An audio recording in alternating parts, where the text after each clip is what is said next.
మకరం వారికి కనుక చూసుకున్నట్లయితే ప్రధానంగా మకర రాశి వారికి మీకు ప్రస్తుతం 3వ భావంలో శని వక్రించబోతున్నాడు. జూలై 27వ తేదీ నుంచి డిసెంబర్ 10వ తేదీ వరకు ఉంటుంది ఈ వక్రగతి.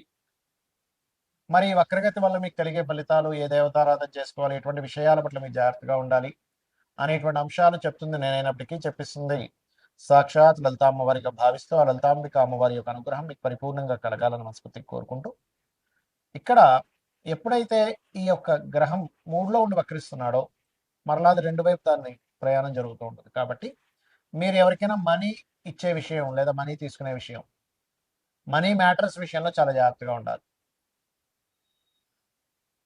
గుర్తుపెట్టుకోండి. అంటే ఎవరికైనా డబ్బులు ఇస్తున్నాం, తీసుకుంటున్నాం. అదేవిధంగా కొంచెం మకరం వారికి రుణాలు లభిస్తాయి దీనివల్ల. గతంలో ఎవరికో డబ్బులు ఇచ్చిన మళ్ళీ కొంచెం రిటర్న్ రావడానికి ఆస్కారం పెరుగుతుంటుంది. కాబట్టి కొద్దిగా స్లోగా వస్తూ ఉంటుంది.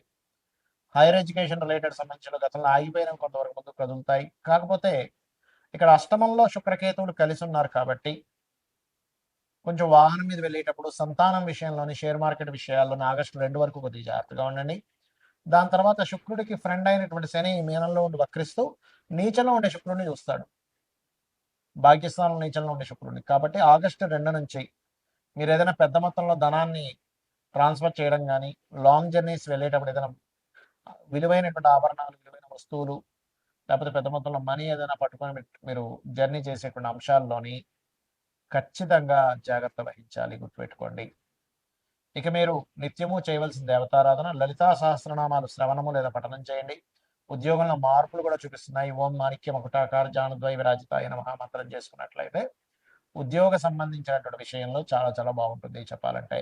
అయితే మీకు 2వ భావంలో రాహు ఉన్నాడు కాబట్టి కాస్త రాహు శని గ్రహాల దగ్గర దీపారాధన చేయడం వల్ల ఫైనాన్షియల్ గ్రోత్ పెరుగుతుంది. నిత్యము మీ యొక్క మైండ్లోని, మీ యొక్క దీంట్లోని రాహువుని అంటే దుర్గాదేవిని, రాహుకు అధిష్టాన దేవత అయిన దుర్గాదేవి నామ స్మరణ చేయండి.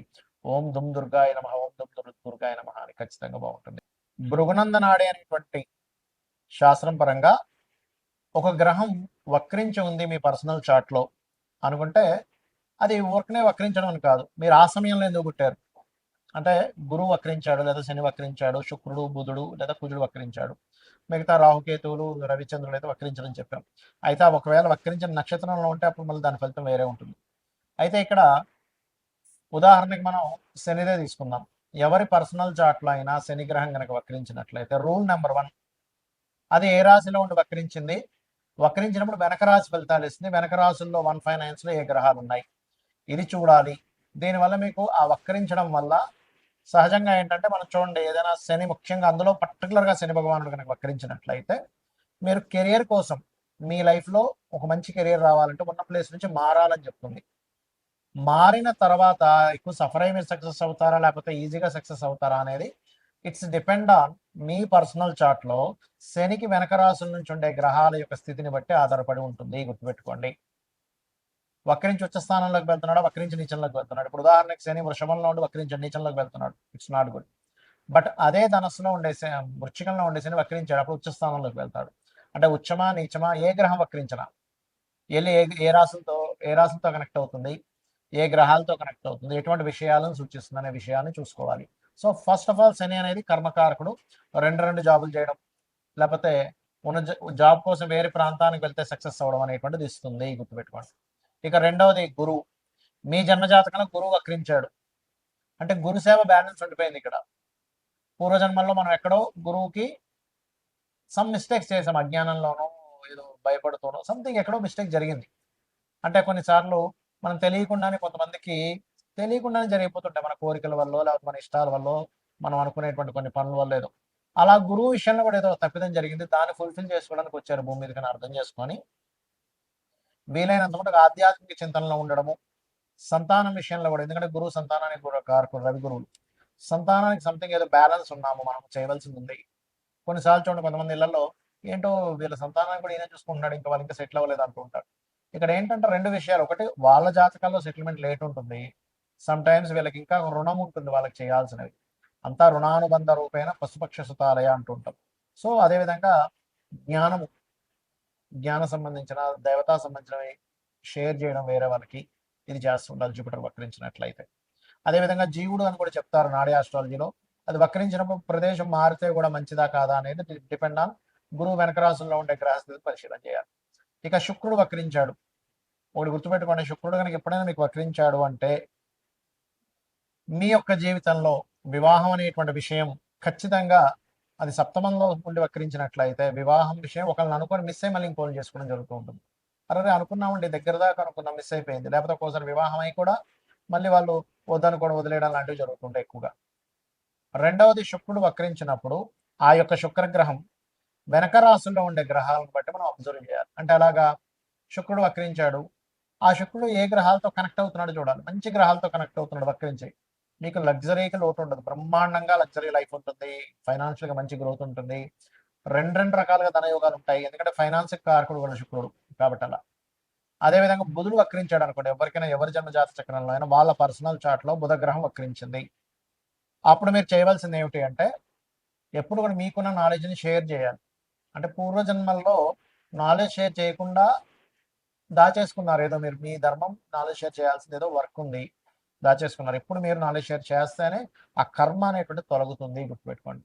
అదర్వైజ్ ఆ కర్మ తొలగదు. సో మీ నాలెడ్జ్ మీరు ఏదైనా ఆఫీస్లో చేస్తున్నారు, కొంతమంది ఉంటుంటారు చూడండి, ఇది ఎలాగో చెప్పండి, అందరూ నేర్చుకో, నేను ఎందుకు చెప్పాలి నీకు అంటూ ఉంటారు. బుధుడు వక్రిస్తే మీరు అవతల వాళ్ళకి నాలెడ్జ్ షేర్ చేయడం వల్లే మీ యొక్క కర్మ కంప్లీట్గా క్లియర్ అవుతుంది, గుర్తుపెట్టుకోండి. అదేవిధంగా మార్స్, కుజుడు వక్రించాడు. కుజుడు ఈజ్ గొడవలు, లీడర్షిప్స్, అన్నదమ్ములు, వీటిని కూడా చెప్తూ ఉంటారు. బుధుడిని కుజుడిని కూడా అన్నదమ్ముల విషయంలో చెప్తూ ఉంటారు. అయితే ఇక్కడ ఏంటంటే సమ్ పూర్వజన్మల్లో ఉండేటువంటి కొంత వైరాలిటీ, గొడవలు, ఇలాంటివి ఏవో క్లియర్ చేసుకోవడానికి పుట్టాడు ఈ జన్మలో. అందుకే చాలా మందికి గొడవ అవుతూ ఉంటాయి, ఏంటో అర్థం కాదు. ఏంటంటే నేనేమి ఇదవని అయినా గొడవ వస్తూ ఉంటుంది అంటుంటారు. నేను ఏమీ చేయకుండా సైలెంట్ ఇంట్లో ఉన్న మైండ్కి వచ్చి మరి గొడవ పెట్టుకుంటున్నారని అంటారు. ఎప్పుడు జరుగుతుంది ఎక్కువగా అది, ఆ వక్రించిన కుజుడికి శని సంబంధాలు ఉన్నప్పుడు ఎక్కువ గొడవలు అవుతుంటాయి, లేదా బుధ సంబంధాలు ఉన్నప్పుడు బాగా గొడవలు అయిపోతుంటాయి, వాదనలు అవుతుంటాయి. సో అక్కడ ఒక్కోసారి వక్రించి ఏమవుతుందంటే అదొక మంచి గ్రహంతో కలిసినప్పుడు కొంచెం గొడవలు క్లియర్ అయిపోతాయి, లేదా పూర్వజన్మల్లో అవి జరిగినటువంటి కొన్ని గొడవలు అవి క్లియర్ చేసుకోవడానికి పుడతారన్నమాట ఈ జన్మల్లో. సో వక్రగతి మీనింగ్ ఏంటంటే మీరు మరలా ఆ యొక్క కర్మని క్లియర్ చేసుకోవడానికి పుట్టారు, అది ఏ రకంగా క్లియర్ చేసుకోవాలి అనేటువంటి చెప్తుంది మన ఆస్ట్రాలజీ, జ్యోతిష్ శాస్త్రం. అలాగే ఇక్కడ మనం ఇందాక చెప్పుకున్నాం, రాహుకేతువులు అయితే ఎప్పుడు వక్రించే ఉంటాయి, ఎందుకంటే వక్రగతిలో తిరుగుతుంటారు. గ్రహాలని మేషం, వృషభం, మిథునం, కర్కాటకం ఇలా క్లాక్ వైజ్ లో తిరుగుతూ ఉంటాయి, రాహుకేతులు మాత్రం యాంటీ క్లాక్ వైజ్ లో తిరుగుతుంటాయి. అంటే మేషం నుంచి మీనం, కుంభం, మకరం, ధనస్సు, వృశ్చికం, తుల, కన్య, సింహం, కర్కాటకం, మిథునం, వృషభం ఇలా యాంటీ క్లాక్ వైజ్ లో తిరుగుతూ ఉంటాయి.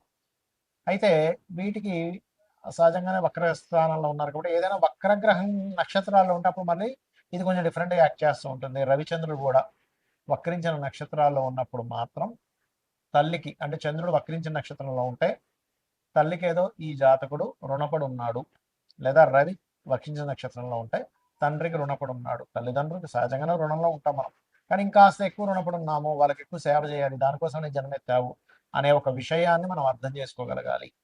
అయితే జాతచక్రం మీకు తెలిసినా తెలియపని ఎలా ఉన్నా రోజు ఉదయం సాయంత్రం లలిత గనక చేసుకోగలిగితే, లలిత సహస్రనామాలు కనుక చేసుకోగలిగితే మన పూర్వజన్మ కర్మ తొలగిపోతుంది. ఖచ్చితంగా మనం ఆనందంగా హ్యాపీగా ఉండేటువంటి లైఫ్ లీడ్ చేయగలుగుతాం. శ్రీమాత్రే నమః.